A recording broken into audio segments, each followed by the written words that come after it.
Hello friends, आपण आलो आहे आज बोई मच्छी घेऊन. बोई मच्छी बनवतो आहे आपण. बोई मच्छी साफ करून एक मस्तपैकी क्लीन करून घेतलेलं आहे आणि त्याचे छोटे छोटे तुकडे केलेले आहेत. त्याच्यानंतर आता कढईत आपण तेल घेतलं आहे.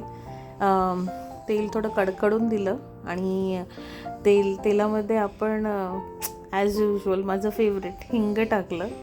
हिंगमुळे ॲक्च्युली कसं होतं ना, आपल्या पोटामध्ये काही दुखणं दाखणं होत नाही, असं आहे. आणि हिंग टाकल्यानंतर आता आपण टाकणार आहोत लसूण आणि थोडंसं आलं. लसूण थोडं जास्त, आलं थोडं कमी. आणि चांगलं असं रोस्ट करून घ्यायचं आहे, गरम करून घ्यायचं आहे. आणि केल्यानंतर सर्वात पहिलं मी टाकले आहे हळद टाकली. त्याच्यानंतर मी जे आहे हा आहे माझ्याकडे कोकणी मसाला आहे, बोलू शकता. मालवणी मसाला टाकला थोडासा आणि थोडासा लाल मसाला टाकला इथे, लाल तिखा लाल, एव्हरेस्टचा तिखा लाल. आणि कारण मसाल्यामध्येच आपण बनवतो आहे म्हणून थोडे जास्तच मसाले टाकले. आणि मीठ टाकलं आहे वरून.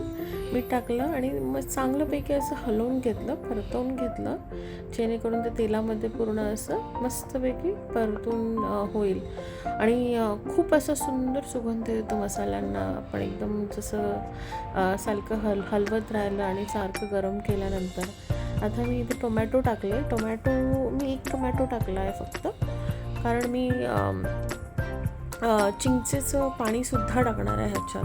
ऑब्व्हियसली बोईचं कालवण आहे आणि फिशचं कालवण आहे, फक्त आपण मसालाच बनवतात, खूप छान लागतं. आणि हे चांगले जे टोमॅटो आहे ते चांगले परतवून घेतले थोडेसे. आणि ह्याच्यात मी टाकली बोई मच्छी. बोई मच्छीला होते अंडी आणि खूपच छान होती मच्छी. ही खूपच छान लागत होती, नो डाऊट. ही चांगली अशी परतवून घेतली. मग त्याच्यात मी टाकलं पाणी. आता ऑब्व्हियसली कोणी ऐकलं असेल तर मच्छी ही कुठलीही मच्छी असली ती पाणी सोडते थोडीफार, तर मी थोडंच पाणी टाकलं आहे जेणेकरून ह्याला एक टेस्ट यावी.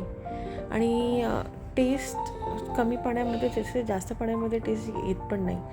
आणि ह्याच्यात बघा चिंचेचं खोल टाकलं मी, थोडं जास्त चिंच घेतलं तर कारण आंबटपणा जो आहे तो मास्यांना लागतो आणि खूप सुंदर लागतं. मासे खायला खूप छान लागतात भाताबरोबर किंवा भाकरी बोला. आम्ही तर स्पेशली भातच खातो, पण सगळ्यांबरोबर चांगली अशी उकड येऊन द्यायची 5 ते 10 मिनटं. 10 मिनटामध्ये हे बघा आपलं मास्यांचं कालवण एकदम रेडी आहे. किती झालं सुंदर बघा, लालम लाल. Thank you friends.